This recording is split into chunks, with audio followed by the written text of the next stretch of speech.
ఇండియాలో బస్సులు ఎక్కంగానే window place కోసం ఎలా వెతికేసుకుంటామో అలా చిన్న పిల్లల్లా వెతికేసి మంచి ప్లేస్ లో అయితే కూర్చుని పోయాం. ఆమ్స్టర్డామ్ మీద నిలబెట్టి కట్టారనమాట. ఇప్పుడు ఇయర్ ఫోన్స్ పెట్టుకుంటుంది మాత్రం కేవలం పోజ్ కోసమే. అందులో ఏం పాటలు రావట్లేదు, మొత్తం హిస్టరీ చెప్తున్నారు ఆమ్స్టర్డామ్ సిటీకి సంబంధించింది.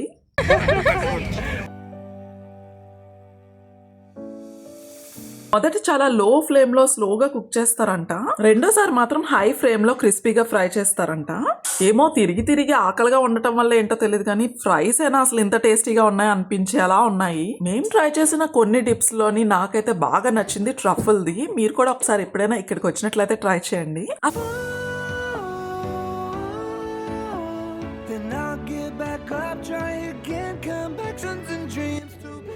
No power, no energy. Day 1 completed successfully. ఊరంతా తిరిగి నేనైతే ఫుల్ గా అలసిపోయాను. లాస్ట్ వీడియోలో చెప్పినట్టుగా ఈ విండి ఇంకా లైట్ రెయిన్ ఉన్న వెదర్ లో ప్రశాంతంగా తిరగాలంటే ఈ లగేజ్ అంతా ఒక పక్కన పడేయాలి ఫస్ట్. చాలా కష్టపడి లాకర్ లో 2 బ్యాగులు తోసేద్దామని ప్రయత్నిస్తున్నాము. ఎందుకంటే అక్కడ లాకర్స్ రేట్లు అలా ఉన్నాయి. లాకర్స్ అనేవి ఇలా 3 సైజుల్లో ఉంటాయి, మీడియం, లార్జ్ ఇంకా ఎక్స్ట్రా లార్జ్. పేరుకే లార్జ్ గానీ అదేం పెద్ద లార్జ్ గా లేదా లాకర్ సైజ్ అయితే. కానీ ఈచ్ లాకర్ వచ్చేసి €9 ఛార్జ్ తీసుకున్నారు. ఎంత కాస్ట్లీ అనిపిస్తుందో అసలు నాకైతే ఈ ఆమ్స్టర్డామ్. మీరు బాగా గమనించినట్లయితే ఇక్కడ ఇల్లులకి పెద్ద పెద్ద కిటికీలు ఉన్నాయి కదా, అది హిస్టారికల్ గా రిఫ్లెక్ట్ అయిన వాళ్ళ కల్చర్ ని చూపిస్తుందంట. దాని వల్ల ఏంటంటే వాళ్ళు ఏది హైడ్ చేసుకోరంట, ఓపెన్ హార్టెడ్ గా ఉంటారని చెప్పి సింబాలికల్ వేలో అలా డిజైన్ చేసుకున్నారంట. ఇక్కడ ఉండే ఫేమస్ కెనాల్ రింగ్ అంతా కూడా వరల్డ్ హెరిటేజ్ సైట్ గా రికగ్నైజ్ అవ్వబడ్డాయి. ఇప్పుడు ఆ కెనాల్ రైడ్ కే మనమైతే టికెట్స్ తీసుకున్నాము. ఈ కెనాల్స్ కేవలం బ్యూటీ కోసం మాత్రమే కాదు, 17th century urban planning project లోని ఒక స్మార్ట్ డిఫెన్స్ ట్రాన్స్పోర్ట్ అన్నమాట. ఇంకా టికెట్ పైన రేట్ చూసారు కదా, పెద్దవాళ్ళకైతే ఆల్మోస్ట్ €18 అంటే 1800, ఇంకా చిన్న పిల్లలకైతే €9 అంటే 900. వ్యూని చూడటానికి మంచి ప్లేస్ అయితే వెతికేసుకుంటున్నాం. ఇక్కడ కూర్చో, అటు ఇటు. మన ఇండియాలో బస్సులు ఎక్కంగానే విండో ప్లేస్ కోసం ఎలా వెతికేసుకుంటామో అలా చిన్న పిల్లల్లా వెతికేసి మంచి ప్లేస్ లో అయితే కూర్చుని పోయాం. ఆమ్స్టర్డామ్ నేల చాలా బలహీనంగా ఉండటం వల్ల ఇల్లులన్నీ కూడా చాలా వేలాది చెక్క స్తంభాల మీద నిలబెట్టి కట్టారనమాట. అంటే సింపుల్ గా చెప్పాలంటే సిటీ మొత్తం ఒక రకంగా నీళ్ల మీద ఉన్నదన్నమాట. నేల మీద కాదు, నీళ్ల మీద. ఓకేనా? మొత్తానికి ఏదైతేనే మా వారికి మాత్రం ఫోటోలు వీడియోలు తీయించుకోవడం బాగానే అలవాటు చేసేసానని అనిపిస్తుంది. ఇంకా ఈ ఆమ్స్టర్డామ్ అనేది ఎప్పటి నుంచో ఆర్ట్ అండ్ ఫ్రీడమ్ సెంటర్. ఎందుకు ఈ మాట అన్నానో చాలా మందికి అర్థమయ్యే ఉంటుంది. నేను ఇప్పటి వరకు తెలుసుకున్నది ఏంటంటే ఆమ్స్టర్డామ్ అంటే కేవలం అందమైన సిటీ మాత్రమే కాదు, తెలుసుకుంటున్న కొద్దీ ఇంకా ప్రతి మూలలోని ఒక స్పెషల్ కథ అయితే ఉంటుంది. ప్రపంచంలో కొన్ని ప్రదేశాలు చూస్తే అవి కేవలం ప్రదేశాలే కాదు, కథలు కూడా చెబుతాయి అన్నది అంటే విన్నాను. కానీ ఇవాళ అయితే ఈ మ్యాజికల్ ప్లేస్ ఆమ్స్టర్డామ్ ని చూసి ఈ ప్లేస్ ఎగ్జాక్ట్లీ యాప్ట్ అనిపించింది. ఈ విషయాలన్నీ నాకెలా తెలిసాయబ్బా అని అనుకుంటున్నారేమో. ఇక్కడ ప్రతి ఒక్కరికి కూడా ఇయర్ ఫోన్స్ ప్రొవైడ్ చేశారు ఈ క్రూజ్ లో. కొన్ని విషయాలు తెలుసుకున్నప్పటికే బుర్రంతా వేడెక్కిపోయి పక్కన పెట్టేసా ఇయర్ ఫోన్స్. ఆ కొన్ని విషయాలైనా మీ పిల్లలకి ఇంకా మీకు చెప్పడానికి ఉపయోగపడుతుంది కదా అని చెప్పి తెలుసుకున్నా. మీరు వీడియోలో కరెక్ట్ గా గమనించినట్లయితే ఆమ్స్టర్డామ్ లో కొన్ని ఇల్లులు చాలా సన్నగా ఉన్నాయి. కారణం ఏంటో తెలుసుకొని నేనైతే నవ్వుకున్నాను. అదేంటంటే పాతకాలంలో ట్యాక్స్ ఇల్లు వెడల్పు బట్టి ఉండేదంట. ఇక్కడ ఇన్ని బోట్లు చూసి నాకు ఇంకొక విషయం గుర్తొచ్చింది. కాలవల్ల బోట్లు కేవలం టూరిస్టుల కోసం మాత్రమే కాదు, వాటిలో నిజంగా జనాలు ఉంటారంటండి బాబు. అలా హౌస్ బోట్లలో జీవించడం అక్కడ లైఫ్ స్టైల్ అంట. వీడియోలో చూసిన తర్వాత ఈ వీడియోలో ఇప్పుడు ఇయర్ ఫోన్స్ పెట్టుకుంటుంది మాత్రం కేవలం పోజ్ కోసమే. అందులో ఏం పాటలు రావట్లేదు, మొత్తం హిస్టరీ చెప్తున్నారు ఆమ్స్టర్డామ్ సిటీకి సంబంధించింది. ఈ నైస్ బాగుంది, మంచిగా వస్తుంది. బాగుందంట, కొంచెం వెనక్కి రావు.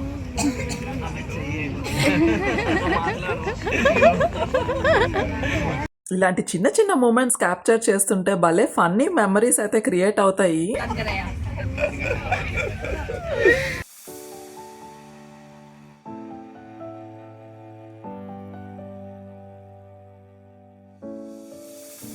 I've come so far away from home. There's no way I'm turning back now.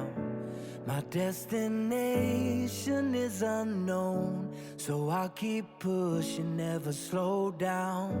A big blue sky, a pocket of dreams, a head full of hopes, possibilities. I'm taking a chance to reach for the stars, for the stars. If I fall, then I'll get back up, try again, come back stronger. No walls they build can stop me now. Let's keep chasing the sun, do what can be done. Let's go beyond, push the limits, take flight. We'll break through the sky and go beyond the stars. With every step we take, we'll lead the way. These walls, we're breaking them down, and we'll leave them all in the dust. New horizons waiting for us, because we were made to go beyond. సరదాగా అలా మాతో పాటు అలా city అంతా కూడా ఒక చిన్న glance వేశారని అనుకుంటున్నాను. ఇంకా కొన్ని మీకు తెలియని ముచ్చట్లేంటో తెలిసేసుకుందామా? ఇప్పటి వరకు చూసిన 5 నిమిషాల వీడియోలో మీరు బాగా గమనించినట్లయితే రోడ్ల మీద కార్ల కంటే ఎక్కువగా సైకిల్స్ మీకు కనిపిస్తూ ఉంటాయి. మీకు తెలుసా, ప్రతి సంవత్సరం వేల సైకిళ్ళు కాలవల్ల పడిపోతాయంట ఇక్కడ. కానీ ఈ సిటీ మాత్రం తన రిథమ్ ని ఎప్పుడు కోల్పోదంట. ఇంకా బాగున్నాయి కదా కొనుక్కుందామని చెప్పి ఒక టులిప్ ని తీసానా, దాని కాస్ట్ చూసి బుద్ధిగా ఎక్కడి నుంచి తీసానో అక్కడే పెట్టేశాను. ఇంకా నయం, ఇప్పుడైతే ఒక పువ్వు కాస్ట్ 6 యూరోసే ఉంది. ఒకప్పుడు టులిప్ మానియా సమయంలో అంట ఒక రియల్ టులిప్ ఫ్లవర్ ధర ఒక ఇల్లు విలువతో సమానం అయ్యిందంట.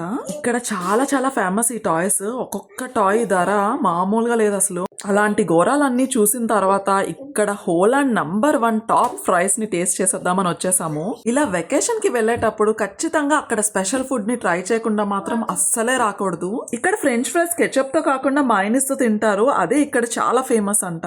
అక్కడ డిస్ప్లేలో చూస్తేనే మీకు అర్థం అవుతుంది కదా ఎన్ని రకాల డిప్స్ ఉన్నాయో. అసలు ఇక్కడ ఉన్న సందడి ఆ లైన్ చూస్తుంటేనే అర్థమైపోతుంది కదా అక్కడ ఏ లెవెల్లో ఉంటుందో టేస్ట్ ఫ్రెంచ్ ఫ్రైస్. చూద్దాం మరి మనం కూడా కొనేసి టేస్ట్ చేసి అప్పుడు డిసైడ్ అవుదాము అవి ఎలా ఉన్నాయి అనేది. సో ఆల్మోస్ట్ 25 మినిట్స్ లైన్ లో ఉన్న తర్వాత మన వాళ్ళకైతే ఛాన్స్ వచ్చేసింది. వాళ్ళు ఎప్పుడెప్పుడు తెచ్చేస్తే ఎప్పుడెప్పుడు తినేద్దామా అని దిశా బేబీ నేను ఇంకా ఎదురు చూస్తున్నాము. తెలుసా, హోలాండ్ లో ఫ్రెంచ్ ఫ్రైస్ ని ఫ్రెంచ్ ఫ్రైస్ అని పిలవరంట, పటాట్ లేదా ఫ్రైయట్ అని పిలుస్తారంట. చాలా కామెడీ అనిపించింది నాకు ఆ పేర్లు విని. అసలు ఇంట్రెస్టింగ్ విషయం ఏంటంటే ఆ ఫ్రైస్ ని వాళ్ళు 2 సార్లు వేయిస్తారంట. మొదటి చాలా లో ఫ్లేమ్ లో స్లోగా కుక్ చేస్తారంట. రెండోసారి మాత్రం హై ఫ్లేమ్ లో క్రిస్పీగా ఫ్రై చేస్తారంట. ఏమో తిరిగి ఆకలిగా ఉండటం వల్ల ఏంటో తెలియదు కానీ ఫ్రైస్ అయినా అసలు ఇంత టేస్టీగా ఉన్నాయి అనిపించేలా ఉన్నాయి. మేము ట్రై చేసిన కొన్ని డిప్స్ లోని నాకైతే బాగా నచ్చింది ట్రఫుల్ది. మీరు కూడా ఒకసారి ఎప్పుడైనా ఇక్కడికి వచ్చినట్లయితే ట్రై చేయండి. ఆ ఫ్రెంచ్ ఫ్రైస్ కోసం తెలియని ఇంకొన్ని విషయాలు తెలుసుకోవడానికి ముందు ఈ ట్రఫుల్ డిప్ అనేది ఏంటి, అసలు పేరేంటి అంత డిఫరెంట్ గా ఉంది అని అనుకోకండి. అది చాలా రేర్ అండ్ ఎక్స్పెన్సివ్ మష్రూమ్ తో తయారు చేస్తారంట. ఈ ట్రఫుల్ డిప్ అనేది ఎందుకు బాగా స్పెషల్ తెలుసా, చాలా స్ట్రాంగ్ అండ్ యూనిక్ అరోమా ఉంటుంది. నిజంగా నేను ట్రై చేసిన తర్వాత నేను అది ఫీల్ అయ్యాను. కొంచెం డిప్ చేసుకొని తిన్నా మంచి ఫ్లేవర్ వస్తుంది. Keep moving forwards, go beyond what they thought possible. If I fall, then I'll get back up, try again, come back stronger. No walls they build can stop me now. Let's keep chasing the sun, do what can be done. Let's go beyond, push the limits, take flight. We'll break through the sky and go beyond the stars. With every step we take, we'll lead the way. These walls, we're breaking them down, and we'll leave them all in the dust and go beyond expectations and dreams to be strong. No power, no energy. It's a time for change. We're standing on Day 1 completed successfully.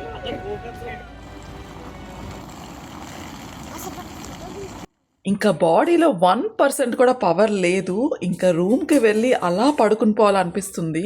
కానీ first time check in అవుతున్నప్పుడు కొన్ని formalities అవి కూడా complete చేయాలి కదా. ప్రస్తుతం ఇప్పుడు ఆ ప్రాసెస్ లోనే ఉన్నాము. ఇంత టైర్డ్ లో కూడా అటొక పక్క ఇటొక పక్క చుట్టూ ముట్టేసి మరీ వీడియో తీసేస్తున్నాం పాపం.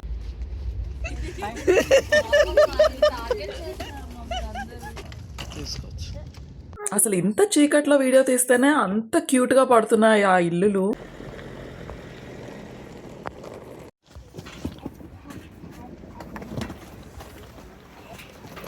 ఈ వీడియో అంతా చూసి మీకు అలస్ట్ వచ్చిందో లేదో తెలియదు, కానీ ఈ వాళ్ళంతా కూడా ఈ వీడియో క్యాప్చర్ చేసి ఇంకా ఊరంతా తిరిగి నేనైతే ఫుల్గా అలసిపోయాను.